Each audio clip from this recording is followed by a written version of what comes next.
Hello guys. तो कल जैसा कि हम लोगों ने ड्रग्स की बात की थी, कल हम लोगों ने बात की कि ड्रग्स 3 तरह के हमने बताए थे।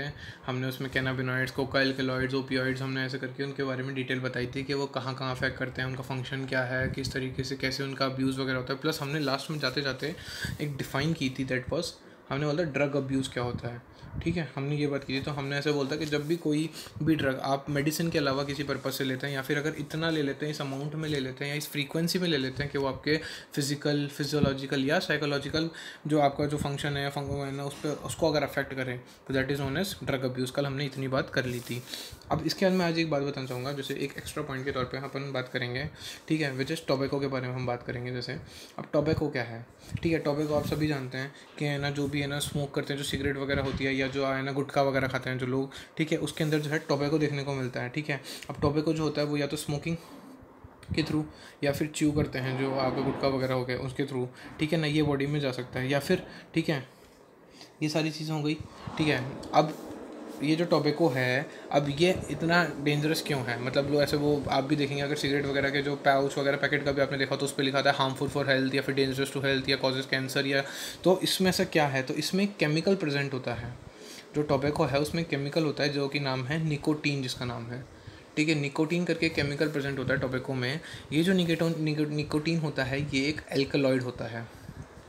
ठीक है, ये कैलकुलेट होता है। अब इसका रोल क्या है, मतलब निकोटीन ऐसा क्या काम करता है, तो ये क्या करता है, ये एड्रिनल ग्लैंड पे एक्ट करता है। ठीक है, आप लोगों को अगर याद हो, आप लोगों ने 11th में पढ़ा होगा कि एड्रिनल ग्लैंड कौन से हार्मोन सीक्रेट करता है, एक तो एड्रिनलिन और एक नॉर एड्रिनलिन। ठीक है, ये दो हार्मोन सीक्रेट करता है एड्रिनल ग्लैंड, आप लोगों ने पढ़ा होगा। ये लोग क्या करते हैं, आपने इनका नाम सुना होगा, ट्रिपल एफ हार्मोन बोलते हैं, फ्लाइट फाइट रिस्पॉन्स जो होता है इन लोगों का, आप लोगों ने सुना होगा। ठीक है, इस तरीके से अब ये जो क्या करते हैं, ये अल्टीमेटली आपका स्टिमुलेटरी एक्शन करते हैं, सिंपैथेटिक एक्शन को एक्टिवेट करते हैं, मतलब बीपी बढ़ा देंगे, हार्ट रेट बढ़ा देंगे।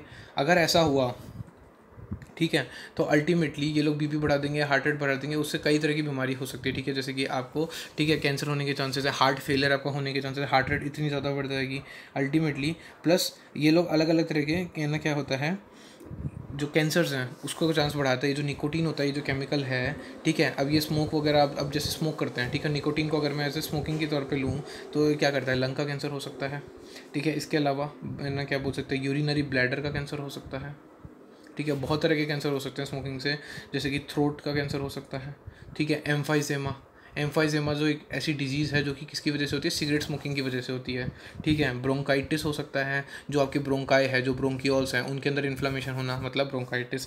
इसके अलावा अगर मैं बोलूँ तो है ना, कोरोनरी हार्ट डिजीज़ हो सकती है। ठीक है, हार्ट से रिलेटेड जो है वो डिजीज़ हो सकती है, हार्ट की डिजीज़ हो सकती है। ठीक है, हाँ, प्लस गैस्ट्रिक अल्सर्स वगैरह हो सकते हैं। ठीक है, ऐसे कई तरह की डिजीज़ हो सकती है। ठीक है, स्मोकिंग करने से या जो टोबैको वगैरह लेने से। ठीक है, तो अब ये जो अगर मैं बात करूँ, अब टोबैको मैंने बोला च्यू भी हम करते हैं, तो अगर टोबैको जैसे अगर हम चबाते हैं तो ओरल कैविटी का कैंसर भी हो सकता है। इस तरीके से बहुत सारे एक वेराइटी ऑफ कैंसर्स है जो कि ना टोबैको की वजह से हो सकती है, इसलिए हम ये बोलते हैं कि बहुत ज़्यादा हार्मफुल है। तो ये जस्ट एक एक्स्ट्रा पॉइंट था जिसमें टोबैको के हार्मफुल बताए थे कि किस तरीके से वो हार्मफुल है। प्लस अब एक मैं बात करूँ, अब जैसे हम बोलते हैं स्मोकिंग है। ठीक है, अब स्मोकिंग से क्या होता है, जो कार्बन मोनोऑक्साइड जो होती है ना, एक गैस होती है कार्बन मोनोऑक्साइड। ठीक है, जैसे CO2 गैस होती है, वैसे ही कार्बन मोनोऑक्साइड गैस है। मतलब अगर मैं क्या कर रहा हूँ, मैं अगर किसी भी चीज़ का कंबशन करता हूँ ऑक्सीजन की प्रेजेंस में, जैसे हम बचपन में बोलते थे ना, आप लोगों ने पढ़ा होगा 10th क्लास में कार्बन एंड इट्स कंपाउंड्स में, कि मान लीजिए मैंने मीथेन का कंबशन किया तो क्या बना, CO2 + H2, ऐसा बोलते थे। लेकिन अगर इसका कंप्लीट कंबशन नहीं हुआ, इनकम्प्लीट कंबशन हुआ सपोज, मतलब ऑक्सीजन आपके पास सफिशिएंट नहीं है मान लीजिए, तो क्या होगा, यहाँ पे कार्बन मोनोऑक्साइड बन जाएगा। तो ये जो कार्बन मोनोऑक्साइड है, इसका कंटेंट जो होता है ब्लड में बढ़ जाता है। कब, स्मोकिंग से जो कार्बन मोनोऑक्साइड का जो कंटेंट है वो बढ़ जाता है ब्लड के अंदर। अब अगर ऐसा बढ़ जाएगा तो हम क्या बोलते हैं, नॉर्मली हीमोग्लोबिन किससे एसोसिएटेड होती है, ऑक्सीजन से। आप लोग 11th में सब पढ़ के आए हैं ना, हीमोग्लोबिन ऑक्सीजन से एसोसिएटेड होती है, तो वो नहीं हो पाएगा। क्यों, क्योंकि आपको ऑक्सीजन की कमी हो जाएगी। कार्बन मोनोऑक्साइड का कंटेंट बढ़ रहा है, इसका मतलब ऑक्सीजन की क्या हो रही है आपके पास, डेफिशिएंसी। तो स्मोकिंग करने से कई नुकसान तो हैं, अलग अलग तरह के कैंसर तो हो ही रहे हैं, इसके अलावा जो है कार्बन मोनोऑक्साइड का कंटेंट बढ़ रहा है जिससे कि ऑक्सीजन की डेफिशिएंसी हो रही है। तो अब ऑक्सीजन की डेफिशिएंसी हो जाएगी तो और भी तरह की बीमारी होगी, ऑक्सीजन टिश्यूज़ वगैरह को नहीं पहुँचेगी, प्रॉपर एनर्जी नहीं मिलेगी, तो ऐसे कई तरह की चीज़ें हो सकती है। ठीक है, अब इसके बाद अब हम बात करते हैं, ये तो हो गया हमारा ड्रग अब्यूज़ का, ये जो इनिशियल हमने टॉपिक था ये हमारा एक्स्ट्रा ऐसा नोट के तौर पे हो गया। अब हम बात करते हैं एक एकदम फ्रेश टॉपिक की, which is adolescence and drug या फिर एल्कोहल अब्यूज़। ठीक है, है वही ड्रग एल्कोहल अब्यूज़ के ऊपर ही हम बात करेंगे। अब इसमें क्या है, देखिए सबसे पहली बात तो मैं करूँ कि what is this adolescence word. भाई एडोलेसेंस वर्ड ये नया वर्ड आया है, तो देखो एडोलेसेंस की एक डिफाइन है जो कि इंपॉर्टेंट भी है, ठीक है, कि क्वेश्चन आ सकता है व्हाट इज़ एडोलेसेंस 1 मार्क्स में, ठीक है। तो ये एक पीरियड है, ठीक है, एक टाइम पीरियड है, मतलब जैसे ना अलग अलग चीज़ों का टाइम पीरियड आता है। जैसे हम बोलते हैं एडल्ट लाइफ, अगर किसी की बोलते हैं, हम बोलते हैं 18 साल के बाद एडल्ट होते हैं, तो 18 साल के बाद से लेकर एडल्ट लाइफ होती है। एल्डरली लाइफ मतलब हम बोलते हैं कि 50 साल की उम्र के बाद जो है वो एल्डरली लाइफ आ जाती है इस तरीके से। तो एडोलेसेंस जो है, ठीक है, वो एक पीरियड होता है और एक प्रोसेस होता है, एंड अ प्रोसेस एनसीईआरटी बोलती है स्पेसिफिकली, और ये आप लोगों को याद रखना है कि ये एक टाइम पीरियड है, एक पीरियड है, प्लस एक प्रोसेस है जिसमें चाइल्ड जो होता है वो मैच्योर बनता है, ठीक है, जिसके अंदर मतलब एक टाइम पीरियड में जिसमें जो चाइल्ड है वो मैच्योर बनता है, ठीक है, अपने एटीट्यूड, अपने बिहेवियर के तौर पे, ठीक है, अपने उसका जो एटीट्यूड के बेस पे, on the basis of attitude, ठीक है, और उसकी बिलीव्स, उसकी किस तरह की मान्यताएं हैं, वो कैसे क्या बिलीव करता है, प्लस वो सोसाइटी की तरफ उसका पार्टिसिपेशन कितना है, प्लस सोसाइटी की तरफ उसका पार्टिसिपेशन कितना है, ठीक है, सोसाइटी की तरफ पार्टिसिपेशन, मतलब आप ये कह सकते हैं कि कितना जिम्मेदार बनता है एक चाइल्ड जो है, वो कितना मैच्योर होता है, अपने ऊपर जिम्मेदारी उठाता है, काम काज करता है, या जिस भी तरीके से, ठीक है। तो ये एक पीरियड हो गया प्लस एक प्रोसेस हो गया, तो this is known as adolescence. मतलब इसको आसान भाषा में अगर ये बोलूँ तो ये एक तरीके से एक ब्रिज होता है, ठीक है, बिटवीन एक तो चाइल्डहुड जब एकदम मस्त मौजी, कोई टेंशन नहीं थी, सब अपना मस्त चल रहा था, चिल मामला था, और एक जो एडल्टहुड जो सबसे ज़्यादा कॉम्प्लेक्स जो स्टेज होती है, ठीक है, जब हर तरह की हर चीज़ की टेंशन होती है, उन दोनों के बीच में ये एज अ ब्रिज की तरह काम करता है एडोलेसेंस।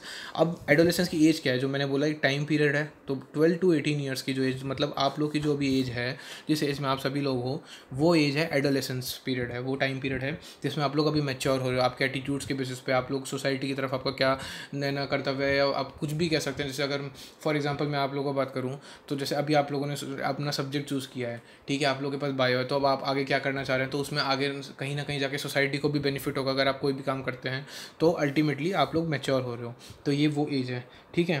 प्लस अब अगर मैं बात करूँ इसके अंदर, तो अब एडोलेसेंस और ड्रग एल्कोहल अब्यूज़ को हम क्यों हमने एक साथ बोला, तो हम इसलिए बोल रहे हैं क्योंकि आजकल की जो ये जो एडोलेसेंस है, जो 12 से 18 ईयर्स की, यह सबसे ज़्यादा अफेक्टेड है ड्रग और एल्कोहल अब्यूज़ से, ठीक है। अब ये ऐसा क्यों है भाई, कोई तो मोटिवेशन होगा ना, अगर किसी भी कोई काम करते हैं उसके पीछे कोई मोटिवेशन होता है, तो ऐसा क्या मोटिवेशन है कि ये एडोलेसेंस जो हैं ये ड्रग और एल्कोहल अब्यूज़ के इतना पीछे पड़े हुए हैं।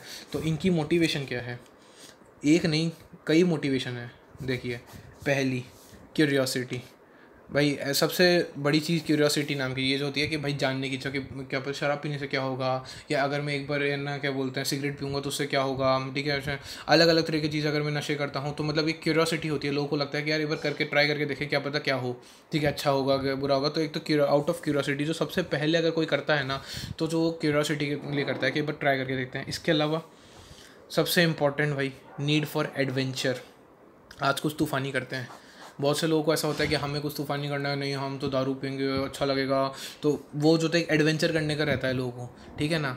जैसे लगता है कि भाई अगर हम दारू पीते थोड़ा, जैसे कहीं ट्रैकिंग पे गए या कहीं पर भी गए, तो नहीं पर दारू ट्राई करके देखते थोड़ा एडवेंचरस लगेगा, या इस तरीके से कैसे भी समझ सकते हैं। तो नीड फॉर एडवेंचर ये भी एक तरीके का एक मोटिवेशन होता है, क्यूरियोसिटी हो गया। इसके अलावा एक्साइटमेंट भी है भाई, ज़्यादा खुश हो गए तो लो आज पार्टी करते हैं, अब पार्टी के अंदर पार्टी शार्टी करते हैं, तो एक वो वाली बात आ गई। तो मोटिवेशन में एक्साइटमेंट भी हो गई, ठीक है, एक और प्लस एक एक्सपेरिमेंटेशन, ठीक है, एक्सपेरिमेंट करके देखते हैं कि अगर मैं इतनी एक बार एक गिलास दारू पीता हूँ या मैं अगर आधी बोतल पीता हूँ तो क्या इफेक्ट पड़ेगा। ये कुछ लोग एक्सपेरिमेंट भी करके देखना चाहते हैं। तो ये इतनी सारी मोटिवेशन है लोगों के पास, जो आजकल का जो एडोलेसेंस का जो यूथ है, जो हमारा यूथ जिसको हम बोलते हैं, जो 12 से 18 साल का है, उसके पास इतनी अलग अलग तरह की मोटिवेशन है।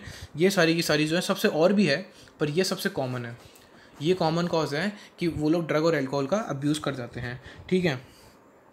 अब सबसे पहले मैं बात करूँ, अब एडोलेसेंस की हम बात कर रहे हैं, ठीक है। अब एडोलेसेंस की मैंने बात की तो कुछ इनमें चेंजेस आते हैं, मतलब मैंने बोला ना कि एक पीरियड होता है और एक प्रोसेस होता है जिसमें चाइल्ड मैच्योर होता है। अब मैच्योरिटी जब आती है ना, तो उसमें कुछ चेंजेस लेके आती है, प्लस कुछ इफेक्ट्स भी आते हैं। कैसे, देखिए, एक तो अगर मैं बात करूँ तो कुछ बायोलॉजिकल चेंजेस आएंगे, ठीक है, मेल्स और फीमेल्स में सब में ना बायोलॉजिकल चेंजेस आते हैं। बायोलॉजिकल चेंजेस जो भी आते हैं वो हम बात करेंगे हमारे रिप्रोडक्टिव वाले चैप्टर के अंदर, उसके हम डिटेल में बात करेंगे क्या क्या बायोलॉजिकल चेंजेस आते हैं। इसके अलावा मैं बात करूँ जो सबसे इंपॉर्टेंट कुछ बिहेवियर में चेंज आते हैं, ठीक है। अब बिहेवियर में चेंजेस कैसे, अब आप लोग खुद से ही रिलेट कर लिएगा, आप सबको, आप लोगों को अगर लग रहा हो तो पिछले कुछ आप लोग 3-4 साल में आप लोग देख रहे हो तो आप लोग का बिहेवियर चेंज होगा। कभी कभी एकदम से गुस्सा आ जाता है, एकदम से कुछ मूड स्विंग्स, कुछ चिड़चिड़ापन, ये बहुत ही कैजुअल है, ठीक है। अगर आप लोगों को नहीं भी याद आ रहा हो तो बहुत सी बार ऐसा होता है, आप लोग ध्यान ना दें, पर मोस्ट कॉमन है। ऐसा ज़रूरी नहीं कि सबको आए, पर these are the most common जो बिहेवियरल चेंजेस है उसमें सबसे कॉमन है मूड स्विंग्स होते हैं बच्चों को, ठीक है, बहुत चिड़चिड़ासापन लगने लगता है, कुछ भी अच्छा नहीं लगता, बहुत सी बार गुस्सा आ जाता है बहुत ज़्यादा। तो ये सारी चीज़ें जो हैं ये बिहेवियरल चेंजेस में आते हैं, ठीक है। इसीलिए इसको भी बोला जाता है, ये जो फेज़ है, ये जो पीरियड है एडोलेसेंस का, इसको बहुत ही वल्नरेबल फेज़ बोलते हैं, क्योंकि इस टाइम पे जो चाइल्ड है, जो भी बच्चा है, उसको जिस डायरेक्शन में आप लोग मोटिवेट करेंगे वो उस डायरेक्शन में आगे बढ़ जाएगा। अगर गलत रास्ते में गया तो वो गलत ही करता जाएगा, अगर उसको सही रास्ते पे ले जाता है, उसको अगर बताया जाए कि वो अच्छे से अपने स्पोर्ट्स खेले, अपना पढ़ाई करे, अपना बढ़िया से सब रहे, तो वो उस फेज़ में चल जाएगा। तो ये बहुत ही वल्नरेबल फेज़ है, ठीक है। इसमें चाइल्ड भटक भी सकता है और सही जगह पर भी जा सकता है, ठीक है।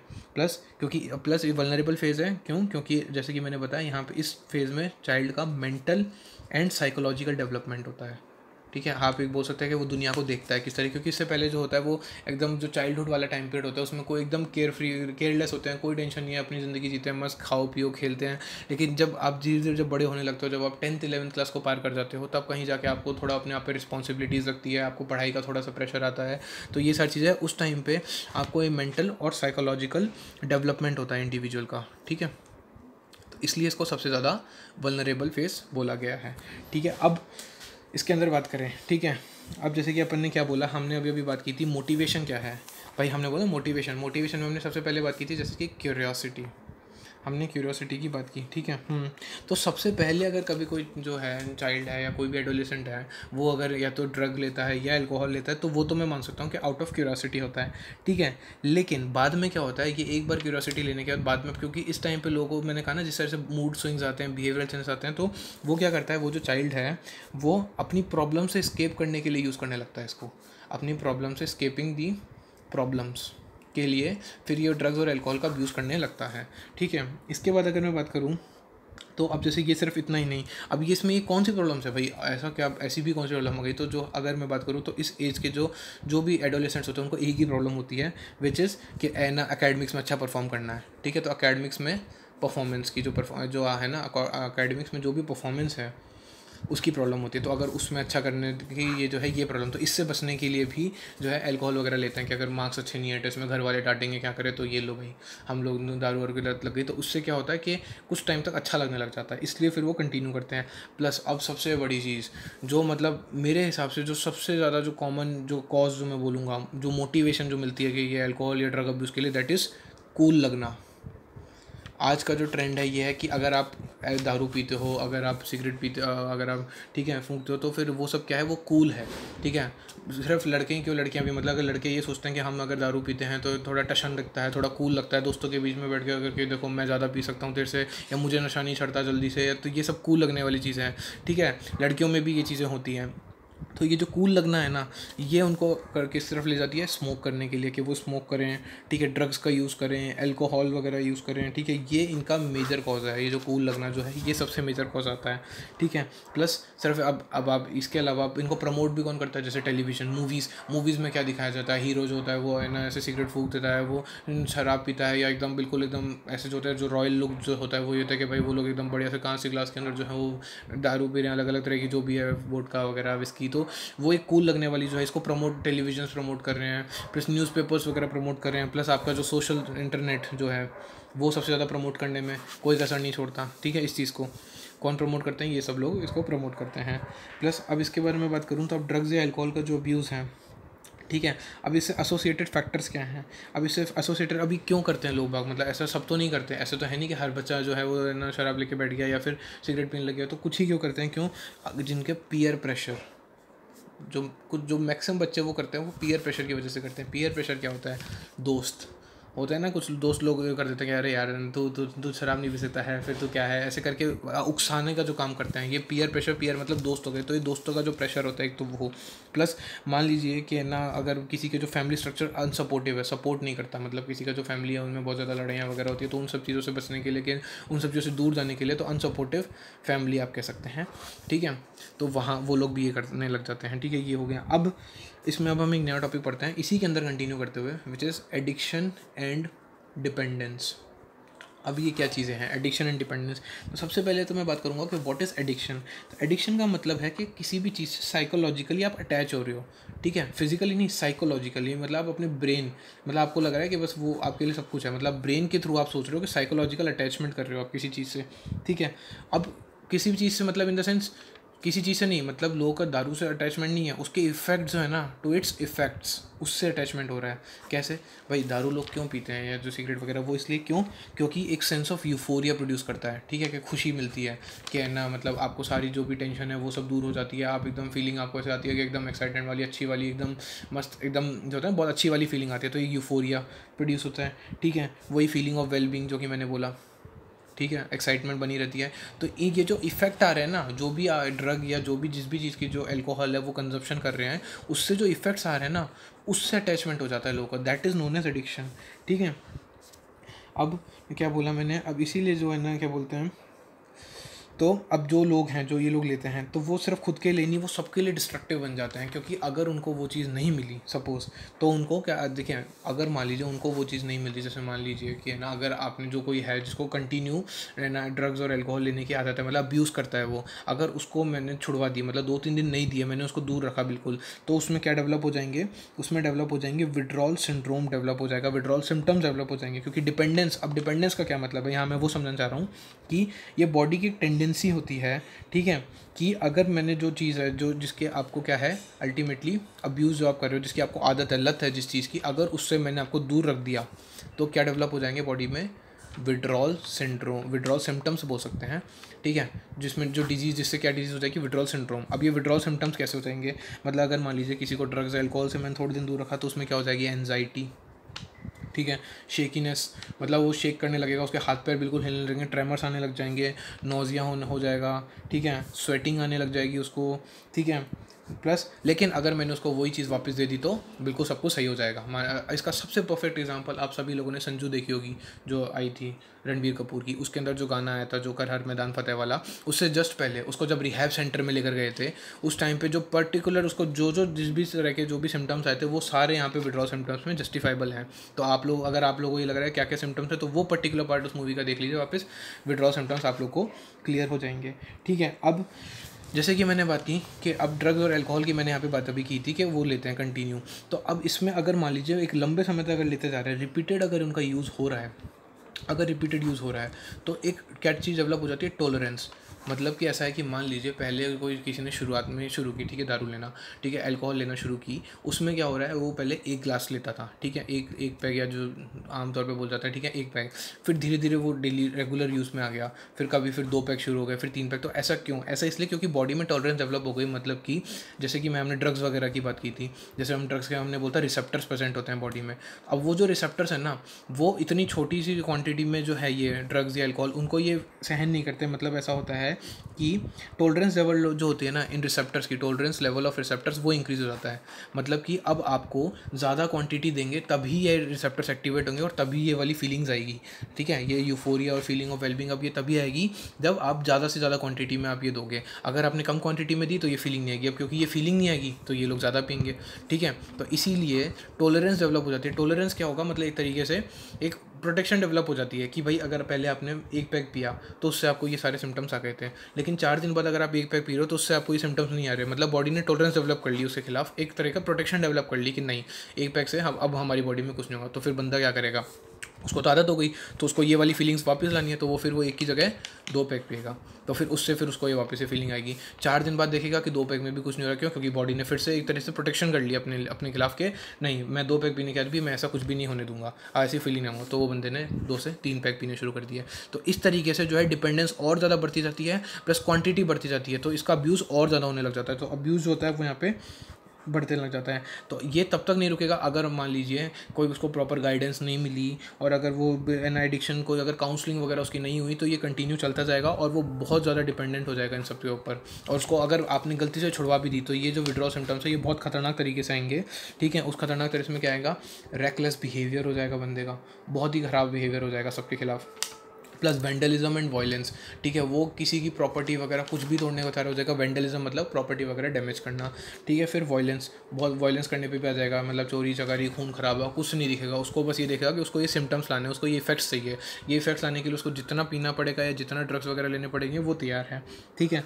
अब इसमें क्या चीज़ है, इसमें ऐसा है, अब इससे क्या क्या चीज़ें होती है भाई, हमने ये बोल दिया। अब इससे कुछ बहुत चीज़ें हो जाती है, इससे कोमा में जा सकता है बंदा, डेथ भी हो सकती है उसकी, ठीक है। डेथ क्यों हो जाएगी, रेस्पिरेटरी फेलियर हो जाएगा भाई, इतनी आप शराब पी रहे हो, इतना आप स्मोक कर रहे हो, अल्टीमेटली तो रेस्पिरेटरी फेलियर भी हो सकता है, ठीक है। हार्ट फेल हो जाएगा, ठीक है, हार्ट फेल हो जाएगा उसका, ठीक है। सेरेब्रल हेमरेज होने के चांसेस हैं, सेरेब्रल हेमरेज होने के चांसेस हैं, ठीक है। अब अगर मान लीजिए कि अगर ड्रग्स और अल्कोहल साथ में ले ली तो ये कॉम्बिनेशन तो और भी खतरनाक है, ठीक है। तो इससे भी बहुत ज़्यादा, इससे भी डेथ होने के चांसेस बहुत ज़्यादा हो जाएंगे, ठीक है।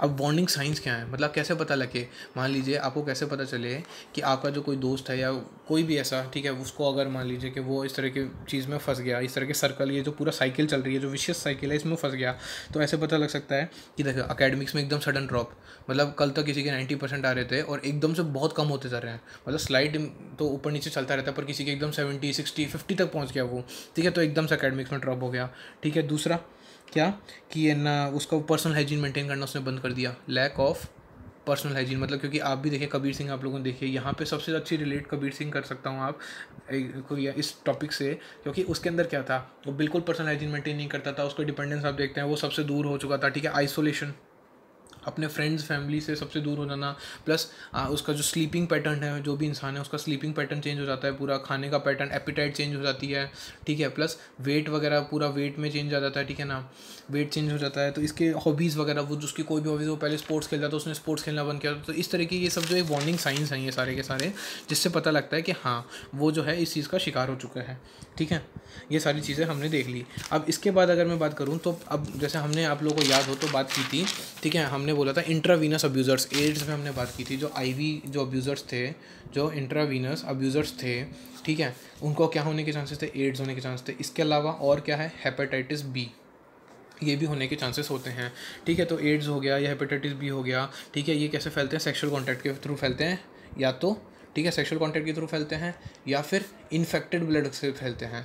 तो इसीलिए जो है अब जो ड्रग वगैरह इनके अंदर एड्स होने के चांसेस या इस तरह की बीमारी होने के चांसेस भी ज़्यादा होते हैं, ठीक है। अब अगर मान लीजिए कि है ना, अगर इन ड्रग्स का और अल्कोहल वगैरह का अगर क्रॉनिक यूज़ किया जाए, ठीक है, कंटिन्यू बहुत ज़्यादा यूज़ किया जाए, क्रॉनिक यूज़, तो मैंने आप लोगों के बात की थी, उससे क्या हो जाएगा अल्टीमेटली, उससे क्या डैमेज हो जाएगा, एक तो नर्वस सिस्टम डैमेज हो जाएगा, नर्वस सिस्टम का डैमेज हो जाएगा, प्लस लिवर डैमेज हो जाएगा। लिवर डैमेज हो जाएगा तो क्या नाम दिया था हमने उसको, किरोसिस दिया था, किरोसिस बोला था हमने, लिवर का किरोसिस हो जाएगा, क्योंकि अल्कोहल से ये सबसे ज़्यादा होता है, ठीक है। और अब मिसयूज़, इसका मिसयूज़ और कौन करते हैं, ये जो ड्रग्स और अल्कोहल का, इसका मिसयूज़ करते हैं स्पोर्ट्स पर्सन। वो लोग किस तरीके से करते हैं, वो लोग इस तरीके, जैसे हमने पहले बात कर चुके हैं कि वो लोग ये ओपियोइड्स वगैरह, स्टेरॉइड्स वगैरह लेते हैं, ठीक है। इससे क्या करना चाहते हैं वो लोग, अपनी मसल की जो स्ट्रेंथ बढ़ाते हैं, वो लोग इससे क्या करते हैं, अपनी मस्कुलर स्ट्रेंथ बढ़ाते हैं, ठीक है। प्लस एग्रेशन, जो अपना एग्रेसिव बिहेवियर बढ़ाते हैं, जैसे कि जो है ना बॉक्सिंग वगैरह होते हैं, तो वो लोग इस तरह के स्टेरॉइड लेते हैं ताकि ज़्यादा से ज़्यादा वो एग्रेशन दिखा सकें, ठीक है, रिंग के अंदर। फिर प्लस अपना एथलीट्स जो होते हैं वो अपने परफॉर्मेंस बढ़ाने के लिए ये सब स्टेरॉइड्स वगैरह लेते हैं या ये ड्रग्स वगैरह लेते हैं, ठीक है। लेकिन इसके साइड इफ़ेक्ट्स बहुत ज़्यादा होते हैं। अब इनके साइड इफ़ेक्ट, जो भी ये एनाबॉलिक स्टेरॉइड्स लेते हैं ना ये लोग, ये जो भी एनाबॉलिक स्टेरॉइड्स लेते हैं, तो इनके साइड इफ़ेक्ट्स बहुत होते हैं। जैसे फीमेल में और मेल में अगर मैं बात करूँ, ठीक है, तो बहुत साइड इफ़ेक्ट्स आएंगे, ठीक है। फीमेल में मैस्कुलिनाइजेशन आ जाता है, मतलब ठीक है, मेल जैसे पैटर्न डेवलप होने लग जाते हैं, ठीक है, मेल जैसे फीचर्स आने लग जाते हैं उनमें। एग्रेशन, ठीक है, एग्रेशन बढ़ने लग जाएगा, ये इसमें भी बढ़ेगा, ठीक है। इसके अलावा अगर मैं बात करूँ तो क्या होगा, मूड स्विंग्स आने लग जाएंगे, ये तो दोनों में आएंगे, मूड स्विंग्स, एग्रेशन, ये दोनों में कॉमन हो गए। इसके अलावा क्या होगा, अब नॉर्मल मेंस्ट्रुअल साइकिल आएगी, फीमेल में बोल रहा हूँ, अब नॉर्मल मेंस्ट्रुअल साइकिल डेवलप हो जाएगी, ठीक है, मेंस्ट्रुअल साइकिल अब नॉर्मल हो जाएगी। प्लस हेयर ग्रोथ होने लग जाएगी बॉडी पे एक्सेसिव, जैसे मेल्स की होती है पूरी की पूरी बॉडी पे ग्रोथ होती है, तो इस तरह से फीमेल्स में हेयर ग्रोथ होने लग जाएगी पूरी बॉडी में। फिर और क्या होगा, इनलार्जमेंट ऑफ क्लाइटोरिस हो जाएगा, ठीक है, जो भी जो ना फीमेल के रिप्रोडक्टिव ऑर्गन्स हैं वो इरेगुलर फंक्शन करेंगे, उनका इनलार्जमेंट हो जाएगा। वॉइस बिल्कुल मेल्स की जैसे हो जाएगी, तो डीपनिंग ऑफ वॉइस हो जाएगी। ये सारे के सारे साइड इफ़ेक्ट्स आते हैं फीमेल में। मेल्स में अगर मैं बात करूँ तो क्या आएंगे, ठीक है, इस मेल्स में क्या होगा, इंक्रीज एग्रेशन, वही हमने बात की, हमने बोला मूड स्विंग्स वगैरह डेवलप होने लग जाएंगे। प्लस टेस्टिकल्स की साइज़ रिड्यूस हो जाएगी, रिडक्शन इन टेस्टिकल साइज़, ठीक है, टेस्टिकल की जो साइज़ है उसमें रिडक्शन आ जाएगा, स्पर्म प्रोडक्शन कम हो जाएगा, जो स्पर्म का जो प्रोडक्शन है वो कम हो जाएगा। इसके अलावा मैं बात करूँ, किडनी डिसफंक्शन हो सकता है, लिवर में खराबी आ जाएगी, ठीक है, सारे के सारे बाल्डनेस, जल्दी से बाल्डनेस आ सकती है, ठीक है, गंजे जल्दी हो सकते हैं, प्रोस्टेट ग्लैंड इनलार्ज हो जाएगा, जो प्रोस्टेट है वो इनलार्ज हो जाएगा। तो ये सारे के सारे जो हैं ये हैं side effects of anabolic steroids in males, ठीक है। प्लस अगर मैं बात करूँ एडोलेसेंट्स अगर ये लेते हैं तो उनके अंदर क्या होगा, ग्रोथ स्टंटेड हो जाएगी, ज़्यादा ग्रोथ नहीं हो पाएगी, क्योंकि जितने भी जो आपके ग्रोइंग सेंटर्स हैं वो सारे बंद हो जाएंगे, उनका क्लोजर हो जाएगा। अब इसका प्रिवेंशन क्या है, देखिए ये जो भी ड्रग्स और एल्कोहल अब्यूज़ हैं उनके बहुत सेलेक्टिव प्रिवेंशन है। सबसे पहले तो avoid peer pressure, avoid peer pressure, जो भी आप लोग का ये जो भी ख़राब दोस्तों का जो प्रेशर है वो अवॉइड करें, ठीक है, क्योंकि बोलते हैं prevention is better than cure. भाई आपको कोई बीमारी हो जाए उसके बाद आप उसका इलाज करो, उससे अच्छा है ना पहले ही प्रिवेंट कर लो। तो अवॉइड पीयर प्रेशर। फिर काउंसलिंग, सबसे एक और इफेक्टिव कि आप काउंसलिंग कीजिए, ठीक है, अपना काउंसलिंग करवाइए किसी के थ्रू, अपने पेरेंट्स से बात कीजिए, उनसे हेल्प लीजिए, help from parents and teachers, ठीक है, पेरेंट्स से हेल्प लीजिए एंड टीचर से हेल्प लीजिए, ठीक है। प्लस आप वार्निंग साइंस देखिए, जो भी ऊपर हमने साइंस बताया था अभी, हमने बात की थी कि है ना वो उसका जो हमने बताया था ना कैसे पता लगे, उसका आइसोलेटेड हो जाएगा, एकेडमिक्स ड्रॉप हो जाएगा, पर्सनल हाइजीन, तो ये वार्निंग साइंस देखिए, अगर ऐसा कुछ मिल रहे हैं तो बताइए, रिपोर्ट कीजिए, ठीक है, प्रोफेशनल हेल्प लीजिए, मेडिकल हेल्प लीजिए। तो ये सारे तरीके से आप प्रिवेंशन कर सकते हैं और ये सब चीज़ें सही हो सकती हैं। तो ये हमारा टॉपिक, लास्ट टॉपिक था इस चैप्टर का, and the chapter is completed.